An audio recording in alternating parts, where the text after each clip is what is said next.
احمد، انا جايبه لك شويه نكت النهارده هيفطسوك من الضحك. طب يا ست قولي. مره واحد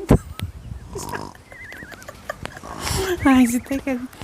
عملوا مسابقه اللي معاه 10 عيال هيكسب 1,000,000 جنيه. راح جه قال لمراته: انا مخبي عليك السر بقاله كتير، انا متجوز ومخلف وعندي ولد، واحنا عندنا 9 عيال.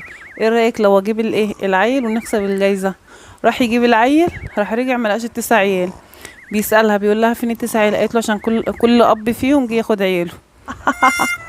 انت بتضحكش ليه؟ طب فين النكت بتاعتك؟ هي دي النكت؟ صدقني بحسبك بتتكلمي. قولي انا سامعك. مرة واحدة جابت رقم جديد وحبت تفاجئ جوزها.